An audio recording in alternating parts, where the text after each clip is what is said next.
Hello, and welcome to an overview of Universal Options 1.0. In this video, we will overview the plugin, its functionality, how you can use it, and how you can make the most out of it for your projects. Now, this plugin is intended for modularity and backend flexibility. The system is implemented at the C++ level for local player subsystems. This means that for multiplayer games, this subsystem will only be created at the client level, which makes it ideal for storing local settings and information. For single player games, however, of course, you can extend it to mission levels, boss types, etc., etc. We'll go through it as we move forward. First of all, of course, if you want to access the content inside it, you have to go to the CM Engine option content. To do that, you'll have to enable show engine content, and then you'll be able to see this. Of course, open map test options to see the elements, and then we'll go from there. In the first section of the video, we're going to be explaining how the plugin works. We're going to be looking at the documentation, jumping back and forth between the engine and this document right here to explain some of the intricacies of the systems in place. Okay, just to mention that the system is made to be as modular as possible, as flexible as possible, and of course, as blueprint accessible as possible. You'll be having a lot of getter and setter functions, and the widgets that are included with the plugin are also made to be expandable and exchangeable. So if you need to suddenly, like move things in between classes, it should be straightforward as well. As a final notion before we get started, of course, the majority of major functions are exposed to the engine, and if you need to look into the C++ codes, whether to inspect how the system works or if you want to modify it yourself, I've tried to comment it as much as possible. Okay, before we move forward, there is a plugin settings option, and that is going to be under project settings and plugins CM engine options. This will allow you to set your settings at the project level, and it will override the element, like the base elements at construction. Now, for the purposes of the marketplace, the settings by default are going to be the demo settings. So if you want to set anything, or like, as you set your project specific settings, these will overload the demo settings by default. Okay, starting with the save profile. The save profile works on a profile and sub-profile level. What do I mean by profile? By profile, I mean graphics, input, sound, and game settings. By sub-profile, I'm talking specifically about the input and game settings. These have sub-profiles to their own, in which profiles inside input component and the game settings component are separate. So for instance, for game settings, if you want to have multiple pages of options that the user should be able to save separately, you can do that with this option. And if you want to save, if you just modify a specific input profile and you want to save only that specific profile but not the changes in the others, you can do this as well. For the save system that we have in place, you can just apply settings, save settings, check pending save for the current profile and sub-profile chosen. You can also reset and save. You also have the discard option in case that you find differences and the elements are not met, and you can also clear save. Now, a bit of a note on clear save. Clear save does not delete any of the save information. It simply clears the flags for them to load whenever the subsystem gets initialized. Okay, starting with the graphics options. Of course, we have the standard graphic exposability available to the user. As an addition to this, we also have field of view, and I'll be going how to go through that as we move forward. Um, One important thing about this system is that for the given modes that we handle it through a data table, which means you can have as many profiles as you want and or need, and each profile can either be like static. So for instance, if you have like a medium setting and you don't want the user to be able to change the medium settings, you want to be able to change like epic or high, those are your standard settings, and then you have customs in which you can set both the individual elements, and for a specific type of custom you can also block settings to change.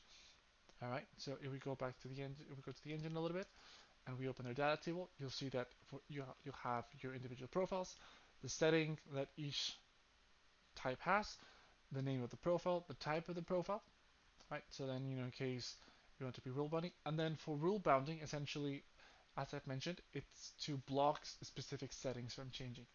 So I'll explain first why this was put in mind. Say that your game has a very specific color palette, and the specific color palette requires that post-processing is at least medium.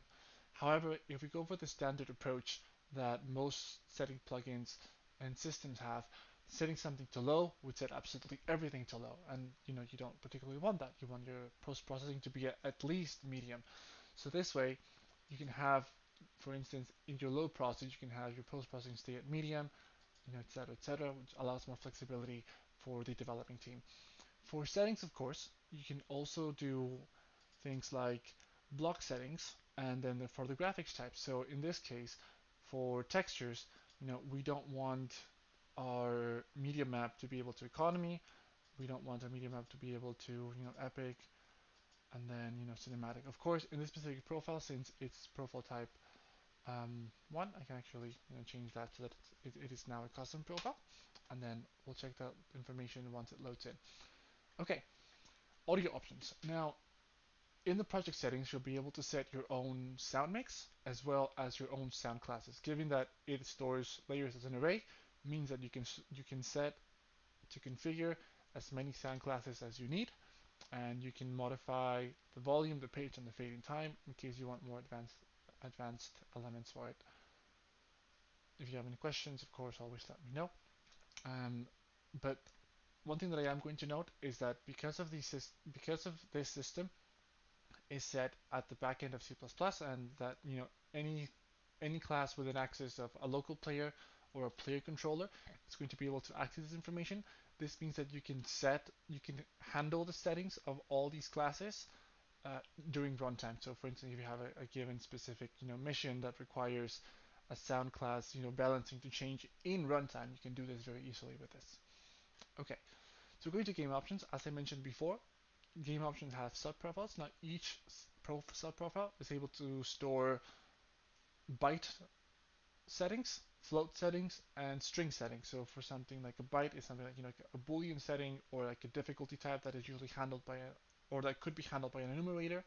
Then you have your float elements for things like control sensitivity, or in case that you want anything with higher or negative values, since bytes only handle positives and 0 to 255. And then finally you have strings, in which for single player games you can store like which boss goes for what mission, or as you can see here, what is our current country, what is our current account ID, or what skin do we currently have applied, that type of thing. Of course, with all game settings, you have a very easy to access getter and setter. Whenever a setting is changed, you can choose to either broadcast at the time of change, or you can set it to not broadcast at the time of state, which means that it'll get broadcasted when you save that subprofile. This is very useful if you're doing things like modifying settings. So if you're modifying sensitivity, um, and you don't want to you want to apply the setting at the global level until you press the button save, then you don't broadcast it. Otherwise, it'll broadcast at the time that you modify that value. Okay, now we go to input options. Now, input options, or like the input component, is probably the most complex system that we have. Essentially, what we can do here is we can have as many input profiles as you want and or need. You have multiple options for each profile. So for instance, you can determine which type of input you receive, so keyboard, gamepad, or all. You can also block access and action from exchange places. So let's say that you have your WSD, and then you have a couple of E, F, and G actions. If you don't want your player to be ever exchange the E, like make the E was originally an action to an axis, then you can block that. Now, of course, you also have like static keys. These are keys that cannot be rebound. So, for instance, like your escape button or your back button are usually true, or like the classical elements. Of course, you also have different scan types.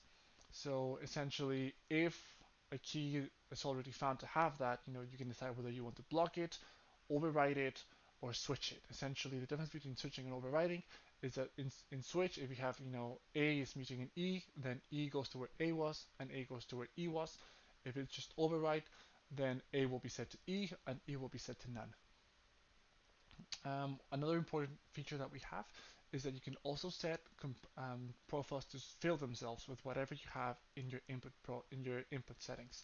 So, for instance, if you had a fully populated action mappings and axis mappings, all the profiles that have autofill will by default load that section. Otherwise, if you have like specific layouts for different controllers, you can set that over, you can set that manually. One important thing to note is that we do not override your input settings after runtime. Essentially, we store them as a backup, and then when the application closes, they get reset to what you had originally. So that way, we do not interfere, like the plugin does not interfere with your general workflow. Okay. Last but not least, we have a showcase element. So for instance, for your static keys, if you don't want, the escape and back button to show up, if you're doing like by list section, you can set that here. Or if you want to show them as disabled, you can show static with one. Or if you want to show them as rebindable, even though they're not, you can still show them as enabled depending on what your visual requirements are. Of course, input profiles are saved individually, and they can also be reset individually, which is a pretty useful element. And here's an example of a show static with value 1. So in this case, it'll show them even though you cannot modify them. Okay, so input is non-intrusive, meaning that you don't need any specific, like actor component or actor or character or pawn or controller in order to be able to access this. In this case, it uses a low-level input processor. Essentially, it receives the first input other than button clicking, which is useful if you want to, things like cancel, rebind, or close the application. It's not going to listen to them because it's getting handled at the input level. Okay. All right, and before we get into the technical element, I do want to showcase a couple of things. So let's start with inputs, and this is the ones that we're talking about right now. All right, so I'm going to play. All right, and in this case, I only had some specific settings that we have. In this test, of course, you can use WASD and the mouse to look around. However, because of the profile that we currently have used is set 1, and then if I go to my demo settings, and I go to over here, and I have demo, you see that my set 1 is set to autofill, but since I didn't have anything before we began the application, it means that all of these profiles will essentially be empty. However, if you already have something in there, those entries is what will show. Okay, so then if we go back to over here, and then we go back to profile number 4, which is what the demo settings have stored, right? And then we check pending save, and then I'm going to press save, and I'm going to close the widget. You can see that now I can look around, and I can go over here, and then if we go back to our engines, you'll see that these elements get generated. And then if I close the application, it'll go back to whatever was saved previously. So that's a pretty handy feature. Okay, so let's play again. Now I'm going to go to audio settings, and then here I've lowered this since they get pretty loud. And like these are from the started content, but you see how right now it's affecting both the music and the fire. And in this case, this is only going to be affecting the fire, and then this is only going to be affecting the music. And if I check pending save, it'll check that. However, if I then suddenly switch to this, the input profile component and sub-profile is not going to have any changes, which means that I can go back here, and then let's just start it, because I don't want it to be loud right now. Okay, for the graphic settings, of course, we have the option of changing in between different elements, and then you'll see that you have like your custom element and all of that juicy stuff. You also have the access of field of view, and I'll be going through that a little bit later, if I didn't mention that before. So for instance, we currently don't have a frame limit, and I want to send it to, let's say, 30, and I want to just apply it just for testing. This is not going to save anything, so if I close widget save changes, it'll say, hey, you haven't sent anything. I'm just going to say that for now. Okay. All right, so let's go to game settings for a little bit, and of course, you see that you have your things. So let's modify my mouse sensitivity. Let's check for pending saves, and then let's close, and then you see that moving has become a little bit faster. And then if I go to game settings again, and then I put them to an incredibly low value, you'll see that moving has become, like looking around, the rate at which it happens a lot slower now. Okay, so with that said, let's go back a little bit and let's show you an example of how you can bind your class. Of course, the system uses delegates, so whenever you require a section, you simply get your player subsystem and then bind the delegate to the function that you need. And then of course, once you're in here, these printers are for showcasing purposes so that you see visually when the values get broadcasted. And then if the profile name is gameplay, and then if it's mouse X or Y, we get the values for those elements. And then these guys are the ones that are setting the um, rate over there. Okay, all right. So let's go over the field of view. Okay, so for the field of view, we are using the CI engine options camera, and this is a blueprint interface, so you can implement that at either C++ level or blueprint level. And essentially, it has a single function, and it essentially is meant to update your field of view. Now, in the technical elements, you will find sorry about that, the specific requirements of doing that. The system will search in your pawn, in your player controller, and in your target viewer. So, for instance, if you have a specific camera actor, it will search in your controller, get the actor target, and then see if that element is also implementing that interface, which I believe comes in pretty handy. Okay, so let's go back into the document for a little bit and go over some of the fewer details. Now, the majority of the systems are implemented at the struct level, meaning that all the implementation, of course, is in C++, and some of the functions have been exposed to blueprints as general functionality. The inputs engine and system as a whole follows a similar element, with of course graphics being the exception that they do implement an interface for the field of view. Now, the system as a whole, of course, is implemented by the player subsystem, and you also have the the different blueprint function libraries that you're able to access. Okay, for general functions, of course, we do not recommend to use them directly, and instead use the functions in the subsystem, since the subsystem has been built up to be as error proof as possible within the testable conditions. Um, so please do keep that in mind. Of course, we are using the save game USG engine options. Please do not use this directly. All functionality should be going in, all function calls, sorry, should be going in through the local player subsystem. Okay. Of course, if you need to access, if you want to see what is exposed at the blueprint level, you can always go to maps option content and then option documentation, and then you'll see here the functions that are exposed. And of course, you'll be able to see the comments that they have, and as well as the structures that you're able to access inside blueprints. If you want to see examples of them getting used, of course, you can always go to the widgets, and you'll see the different events and listeners that they will have, and how they access information, how they set the information. So, for instance, for something like field of view, of course, it's a very straightforward element. If we go to this, something a little bit more complex, let's just say the uh, game settings, you'll see that in order to be able to find the information, you only need these two getter functions: get settings, the profile, the setting name, and of course the values.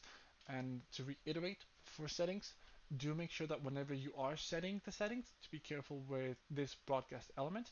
If this is turned on, it will broadcast at the time of application, not at the time of saving. and if it's turned off, it will only broadcast whenever that subprofile is saved. If you have any questions, let me know. Of course, you can use either the Discord, the marketplace page, and or you can also send me an email. And if you have any questions, do let me know. One last thing that I do want to go over, and that is a very important element, that is that you need to run startup settings. So I do have this as well in here. The reason why this is important is because this will initialize the graphics, input, and sound settings that you have. So please make sure that in your element this function runs. Okay, essentially this tells the system like, okay, our player has boot up, everything is fine. Apply the given element, like apply the settings for graphics, apply the settings for sounds, and apply the settings that you require for input.